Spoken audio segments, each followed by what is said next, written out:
Hello friends, I am advocate Gaurav Shukla और आप देख रहे हैं मेरा चैनल कानून और आप।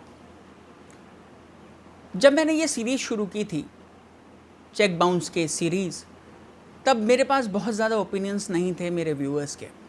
बट जैसे जैसे मैं ये वीडियोज़ इस सीरीज़ के बनाता जा रहा हूँ, अब 4 वीडियोज़ हो चुके हैं, ये 5वां वीडियो है, तब मेरे पास बहुत सारे व्यूअर्स के ओपिनियंस आने लगे हैं, कमेंट्स आने लगे हैं, जिनमें से सबसे बेसिक कमेंट ये आ रहा है कि हमारा तो चेक वैसे ही बाउंस हो चुका है, पैसे हमारे वैसे ही फंसे हुए हैं, अब हम और पैसे कैसे लगाएं केस लड़ने के लिए। जी हाँ फ्रेंड्स, ये बहुत इंपॉर्टेंट इशू है जो कि एक नॉर्मल क्लाइंट फेस करता है। पैसा उसका वैसे ही फंसा होता है, उसका चेक बाउंस हो चुका होता है, पैसा उसे मिला नहीं होता है, और अब वो एक वकील को इंगेज करके उसे फीस दे और फिर से पैसा खर्च करे अपना पैसा रिकवर करने के लिए। ये प्रॉब्लम तो है।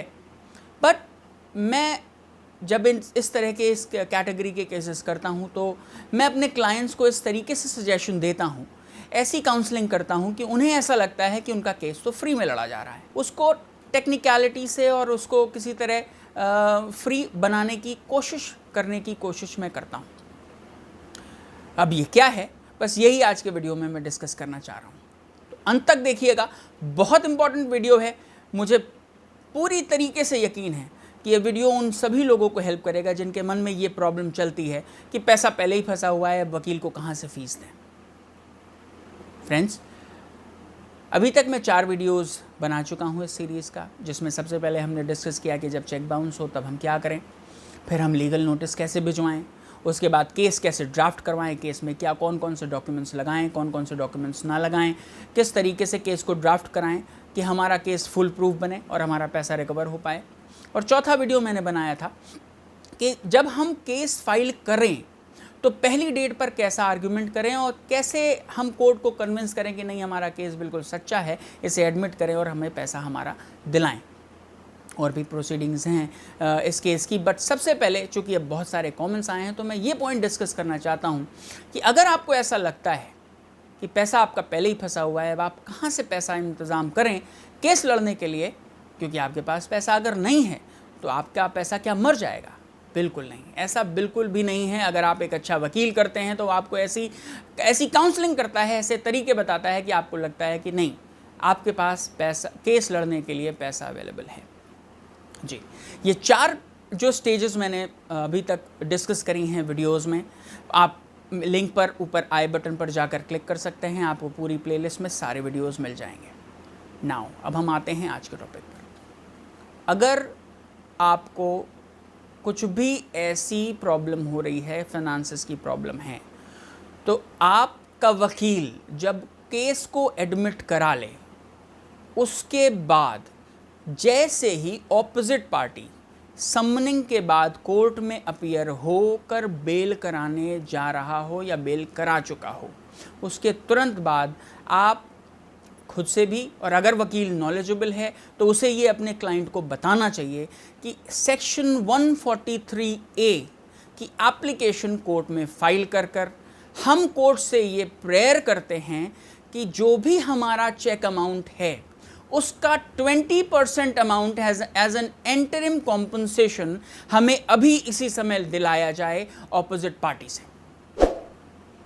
उन केसेस में, अब किन केसेस में ऑपोजिट पार्टी लायबल है देने की, किन केसेस में ऑपोजिट पार्टी नहीं है लायबल देने की, वो भी मैं क्लियर कर देता हूं। अगर ऑपोजिट पार्टी अपेयर होकर बेल कराने के बाद अपने आप को गिल्टी नहीं मानती है, एक तो ये ऑप्शन हो गया ऑपोजिट पार्टी के बाद कि नहीं, वो अपेयर हुए, उन्होंने सीधे कोर्ट में कहा कि नहीं, चेक हमने जो दिया था, पैसा हम मेंटेन अकाउंट्स में नहीं कर पाए थे, हमारे देने के नियत है, प्लीज़ हमारे जो भी थोड़ा बहुत फ़ाइन है या इंटरेस्ट है, या फ़ाइन और इंटरेस्ट नहीं है, हम पैसा देने को तैयार हैं, हमसे पैसा ले लिया जाए, कुछ टाइम दे दें, हम पैसा वापस कर देंगे।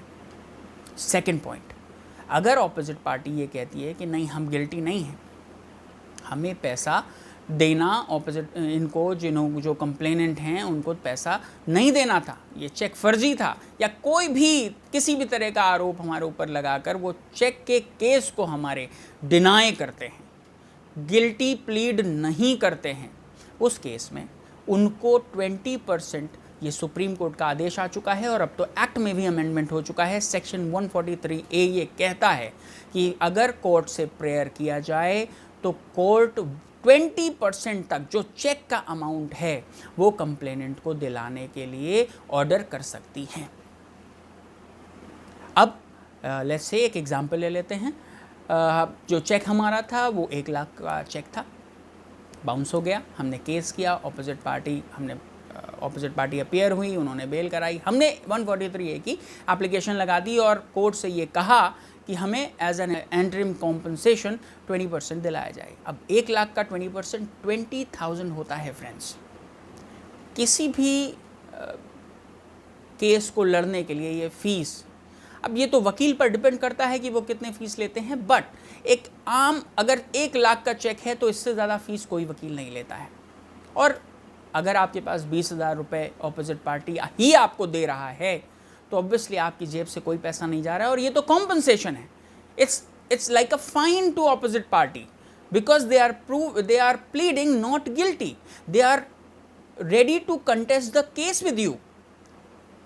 तो इसलिए ऑपोजिट पार्टी आपको 20% अपने चेक अमाउंट का देती है और आप आराम से अपने एडवोकेट को फीस दे सकते हैं, अपने केस का खर्चा उठा सकते हैं और इस केस को पूरी ताकत से लड़ सकते हैं और जीत सकते हैं।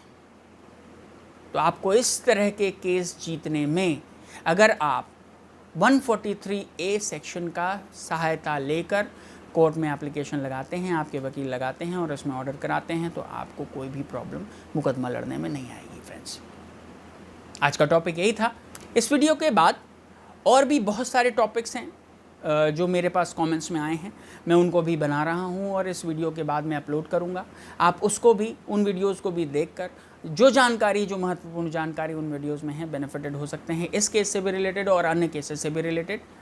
आप प्लीज़ कमेंट करें, मैं कहता रहा हूँ प्लीज़ कमेंट करें। आपके कमेंट से ही मुझे पता चलता है कि आप कौन सी चीज़ में प्रॉब्लम फेस करते हैं। प्लीज़ इस वीडियो को अगर अच्छा लगा हो लाइक करें, शेयर करें, सब्सक्राइब करें मेरा चैनल और वो बेल नोटिफिकेशन आइकन ज़रूर प्रेस कर दें जिससे कि आपको आगे आने वाले सारे वीडियोस की जानकारी पहले से वीडियो डालते ही, अपलोड करते ही मिल जाए। Now I will take your leave. Yours legally advocate Gaurav Shukla.